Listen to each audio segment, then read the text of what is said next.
안녕하세요. 엄중한 입시 인터뷰 시간입니다. 저는 대성학원 입시전략실장 김원중입니다. 저는 대성학원 입시연구실장 엄건학입니다. 자, 한의에 하면 떠오르는 최고의 학교, 경희대학교를 찾아왔습니다. 오늘 이 영상의 주인공 두 분의 교수님을 모셨습니다. 안녕하세요. 경희대학교 한의과대학 침구학교실의 이승훈 교수라고 합니다. 안녕하세요. 경희대학교 한의과대학 양리학교실의 박진봉 교수입니다. 이전 세대보다 한의학에 대한 학생들의 선호도가 상대적으로 감소한 것은 사실입니다. 한의학에 대한 현 주소와 미래 전망에 대해서 말씀해 주세요. 예, 제가 01학번인데 사실 그 당시에 비해서 입결이 많이 떨어진 것은 사실입니다. 그런데 한의사도 우리나라의 보건의료 체계를 담당하는 의료인 중 한 사람입니다. 내년이 되면은 만 65세 인구가 20%가 넘어가는 초고령 사회로 우리나라가 진입하게 되는데 그럴수록 고령화, 만성화 질환들이 사실은 굉장히 많이 생길 것으로 예상이 되고 그런 질환일수록 한의학의 강점을 가진 질환이기 때문에 우리나라 보건의료 체계에서 점점 쓰임이 많아질 것으로 예상이 됩니다. 그리고 2022년에는 대법원에서 한의사들이 초음파 진단기기를 사용하는 그 건에 대해서 합헌 결정을 내렸습니다. 뇌파괴라든지 저선량 엑스레이 같은 다양한 현대 의료기기를 활용하면서 발전되는 한의 의료 행위를 할 수 있기 때문에 전망이 저는 밝다고 생각합니다. 한의사가 되기 위해서는 진로 프로세스가 어떻게 되는지, 진로 및 전공 선택이 있을 것 같은데 어떤 점을 고려해서 전문 분야를 선택하게 되는지. 한의과대학 교육과정은 한의예과 2년과 한의학과, 그러니까 본과 4년으로 총 6년으로 이루어져 있습니다. 예과 2년 동안은 앞으로 6년간 한의학을 공부하고 한의사로서 역할을 하기 위한 기초적인 한의학 이론을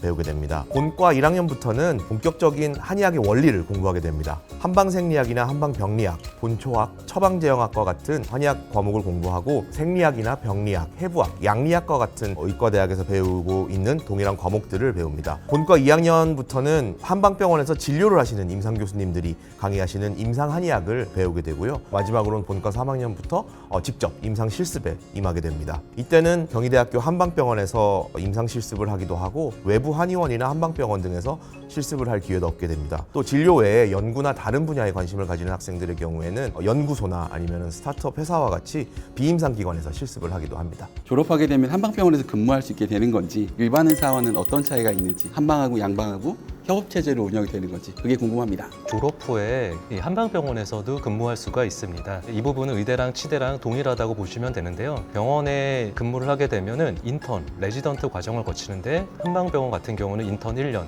레지던트는 3년 수련을 받게 됩니다. 대학 부속 한방병원에서도 수련을 받을 수도 있고요. 자생한방병원 같은 어떤 특정 질환 전문 병원에서도 근무할 수가 있습니다. 제가 근무하는 경희대학교 한방병원 같은 경우는 의대병원과 이제 한의대 병원이 같이 존재하게 되는데 의과와 한의과 서로의 어떤 협진 체계가 잘 이루어지고 있습니다. 예를 들면은 환자분이 의대병원에 입원해 있는데 한방 치료가 필요한 환자들, 중풍 후유증이 있다든지 수술 후에 회복이 필요한 환자분들 같은 경우는 의뢰를 해서 한방 치료를 받으실 수 있고요. 암 치료 후에 후유증이라든지 아니면 최근 들어서는 소화기 환자분들도 입원 치료를 통해서 굉장히 많이 치료를 받고 계십니다. 한방병원에 입원해 계신 환자분들 같은 경우 약물 치료가 필요한 경우에는 신경과나 내과 같은 데 의뢰를 해서 또 의과적인 약물 처치도 같이 받으실 수가 있습니다.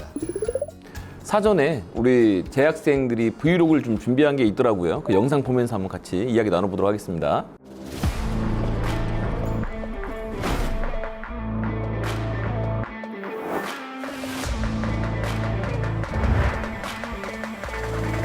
안녕하세요. 저는 본과 4학년 실습을 돌고 있는 이지인입니다.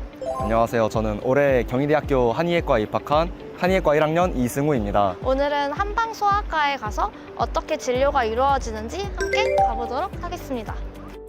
자, 영상을 보니 한방소아과라는 곳이 있네요. 이런 한방소아과 이외에도 어떤 진료 과목들이 있는지도 설명해 주셨으면 좋겠습니다. 예, 아무래도 노령화가 진행되다 보니까 소아 환자가 적지 않을까 생각하시는 분들도 계시고 소아 환자가 한방 치료를 받나 궁금해 하시는 분들도 계실 텐데 이 한방병원에 소아 환자들이 굉장히 많습니다. 소아 질환, 성장 부분에 이 한방 치료를 받으면서 효과를 많이 보기 때문에 부모님들이 한방 치료를 꼭 받게 하시는 것 같더라고요. 그 외에도 다양한 임상과들이 있습니다.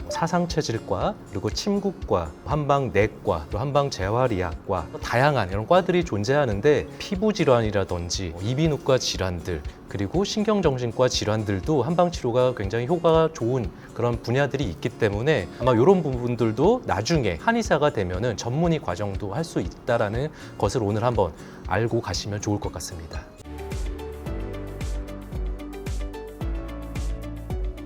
부항은 1호부터 5호짜리가 있는데 소아 환자들은 작으니까 아무래도 제일 작은 사이즈인 5호를 구비를 해주신 것 같습니다. 이 기기는 텐스라는 기기인데요. 텐스는 경피신경 자극 치료예요. 필요에 따라서 이거를 부착해서 치료를 하는 경우도 있습니다. 이건 전자뜸이라는 거잖아요. 위에 있는 버튼을 이렇게 한번 꾹 눌러주면 빨갛게 불이 들어오는데요. 이러면 열 자극이 들어오는 거예요. 그래서 여기 위에 보시면 조그마한 구멍 보이시나요? 네. 이 구멍에 침을 꽂아서 침 치료를 받으면서 동시에 열 자극을 줄 수 있는 기구입니다. 지금 보고 있는 기기들보다 훨씬 더 현대화된 기기들이 많은 걸로 제가 알고 있습니다. 실제로 그런지 이런 과목들은 또 대학에서 배울 수 있는지 알려주셨으면 좋겠습니다. 서두에 말씀드렸듯이 다양한 현대 의료기기를 한의 진료에 사용을 하고 있습니다. 화면에는 나오지는 않았지만 맥 검사를 전자기기를 통해서 객관적으로 한다든지 초음파나 뇌파괴 같은 기기를 활용을 해서 진단에 보조적으로 활용을 하고 있습니다. 그리고 이런 어떤 초음파 진단기기에 대한 교육은 대학에 오시게 되면은 영상의학 시간에 기본적인 내용을 배우시게 되고 침구학 시간에 그런 초음파 유도와 침수를 실습하는 실습 과정을 이제 거치시게 될 겁니다. 본과 4학년이 되기까지 어떤 과목들을 공부하게 되나요? 한의학 공부의 특징이라고 하면 한글도 알아야 되고 영어, 한자 모든 의학적 용어를 전체적으로 알고 있다는 게 특징인 것 같아요. 뭐 예를 들어 병리학이라고 하면 양방병리라는 과목도 있고 이제 한방병리라는 과목을 모두 병행을 해서 수업을 나가게 되는데요. 원전의 내용 아니면 경혈학, 해부학, 양리학 같은 이론적인 내용도 배울 수 있습니다. 영어도 필요하고 한자 공부도 필요하다라고 이제 좀 영상이 나옵니다. 수험생들 입장에서는 고등학교에서 한문 공부가 이렇게 필수적이진 않아요. 한의에서 공부를 한다라고 하면 한문이 매우 중요하다고 생각하는데 이 부분도 소개해 주시면 좋을 것 같습니다. 한의학은 전통의학에 그 뿌리를 두고 있는 학문이기 때문에 그 공부하는 데 있어서 한문이 꽤 중요하기는 합니다. 의학한문이라든지 원전학이라든지 경혈학이나 침구학에서 활용하는 혈자리들, 한약이나 처방들이 전부 다 한자로 되어 있기 때문에 굉장히 많이 활용이 되고 그렇지만 입학 전에 굉장히 잘 알아야 할 필요는 전혀 없습니다. 예과 1학년 때부터 한문을 차근차근 배우기 때문인데요. 전혀 한문을 모르고 입학하는 학생들도 한의사가 되기까지 공부를 잘 하게 될 수 있도록 저희가 커리큘럼이 짜여져 있고요. 한문을 잘 받아들일 준비가 되어 있으면 충분하다라고 말씀을 드리고 싶습니다. 또 영상에서 보면 이 양방병리, 한방병리 나눠져 있다고 하는데 수험생 입장에서 전달해 주셨으면 좋겠습니다. 의과대학에서 생리학을 배우는 것처럼 저희 한의과대학에서도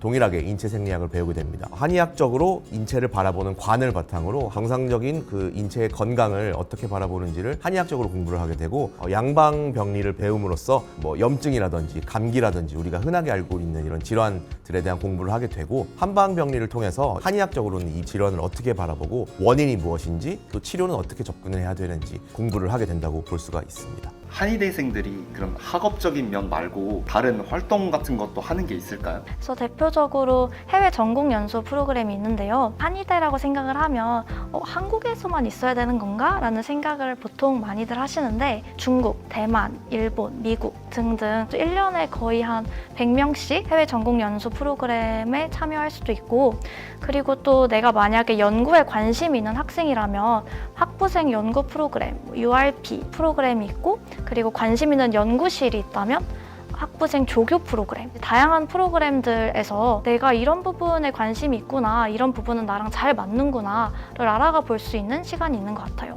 한의학이 다양한 국가와 100명이나 교류하는 그런 프로그램도 있네요. 이러한 해외 연기 프로그램이 학생들에게도 실제 많은 도움도 되나요? 세계 어디에나 전통의학은 있고요. 2019년에 발간한 WHO 글로벌 리포트 on Traditional Complementary Medicine에 의하면 170개국에서 전통의학 또는 보완대체의학을 사용을 하고 있다고 보고가 되고 있습니다. 그 사이에서 우리나라의 한의학은 국제적으로 굉장히 큰 위상을 가지고 있고요. 매년 정기적으로 중국, 일본, 대만, 홍콩, 태국 등의 대학생들이 저희 학교에서 국제 한의학 교육원을 통해 한의학에 대한 연수를 받기도 하고 저희 학생들 또한 매년 2주 정도 이 나라들로 해외 연수를 가게 됩니다. 2023년도 그러니까 작년에 선발해서 올해 1월에 다녀온 학생들이 130여 명이었고요. 전체 재학생이 한 550명 정도 되니까 학교를 다닌 동안 최소한 한 번 이상은 무조건 다녀올 수 있는 기회를 얻는다고 볼 수가 있겠네요. 예과 1학년이시면 혹시 어떤 전형으로 들어오셨는지 여쭤볼 수 있을까요? 수능도 있고 논술도 있고 그다음에 수시로 가면은 교과도 있고 종합도 있는데요.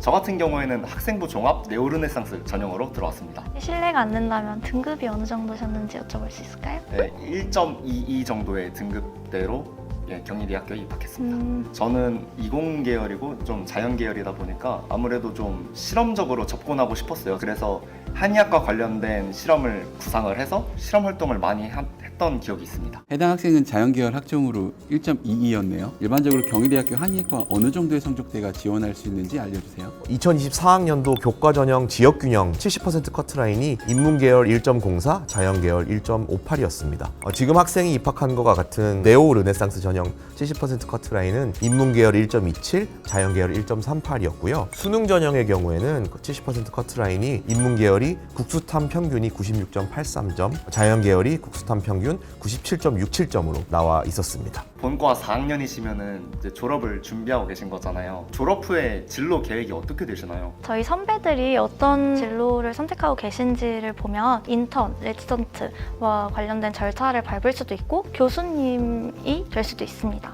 그리고 로컬 한의원에서 일을 하게 될 수도 있고 연구에 관심이 있으면 석사나 박사 과정을 통해서 더욱 학문적인 부분에 매진을 할 수도 있는 것 같아요. 자, 영상에서도 보면은 학생들이 졸업을 앞두고 고민을 많이 하는 것 같습니다. 한의학과를 졸업한 이후에도 얼마나 또 다른 진로들도 있는지 설명해 주시면 좋을 것 같네요. 보통 한의대를 졸업하면은 이제 환자를 치료하는 일을 주로 하게 됩니다. 저 같은 경우에는 대학을 졸업하고 한방병원에서 인턴 레지던트 과정을 거쳐서 전문의를 취득을 하게 되고요. 그리고 좀 경력이 쌓이게 되면은 개원을 할 수가 있습니다. 저 같은 경우는 한의과 대학을 졸업을 하고 석사와 박사 과정을 밟으면서 실험 연구를 통해서 양리학을 공부를 하고 한약물이 어떤 기전으로 어떻게 작용해서 질환을 고치는지 이런 공부들을 해왔습니다. 연구는 저처럼 실험 연구만 하는 것이 아니고 컴퓨터 사이언스를 바탕으로 한의학에 대한 이해와 증진을 가져오시는 분들도 계시고 임상 자료를 분석을 하거나 정책을 연구하는 분도 계시고 다양한 연구기관에서 연구를 선택하는 한의사들도 많이 있습니다. 방금 말씀 주셨던 것처럼 한의학과 관련된 연구를 할 수 있는 정부 출연 연구기관이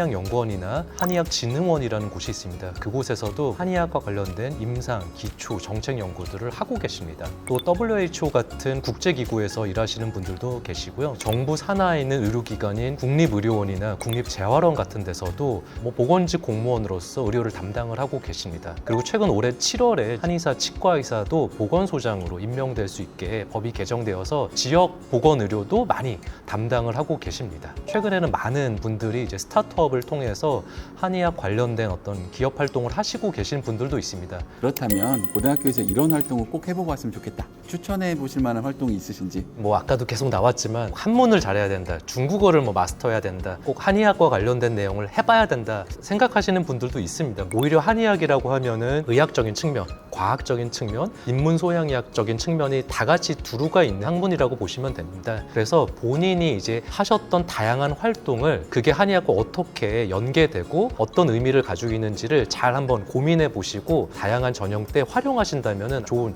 점수를 얻으실 수 있을 거고요. 제가 팁을 말씀드리면 경희대학교 한의과대학 같은 경우는 매년 주니어 한의학 칼리지라는 것을 개최합니다. 100명, 200명 정도의 고등학생 분들을 한의과대학에 모셔서 다양한 어떤 활동들을 같이 해보고 수업도 들어보고 한의대가 이런 곳이고 이런 거를 배우고 있다는 걸 한번 체험해 볼 수 있는 시간을 가져야 됩니다. 이런 활동도 한번 해보시면 좋을 것 같습니다. 아주 중요한 꿀팁인 것 같습니다. 교수님들께서 어떤 학생들이 왔으면 좋겠다 편하게 이야기해 주셨으면 좋겠습니다. 네, 경희대 한의과대학 같은 경우는 가장 오랜 역사와 전통을 가지고 있고 굉장히 훌륭한 인프라와 선배님들이 계시기 때문에 진로를 결정할 때 굉장히 많은 경험들을 미리 해볼 수 있는 그런 장점이 있습니다. 그리고 지금 여기 계시는 이 건물이 2018년에 새로 완공이 돼서 시설도 굉장히 좋아졌기 때문에 쾌적한 환경에서 대학 생활을 하실 수 있지 않을까 생각이 됩니다. 또 저희 경희대학교 한의과대학은 다양한 활동을 할 수 있는 여건이 갖춰져 있습니다. 봉사 동아리라든지 학술 동아리도 있고 취미 활동을 할 수 있는 춤 동아리, 공연 동아리,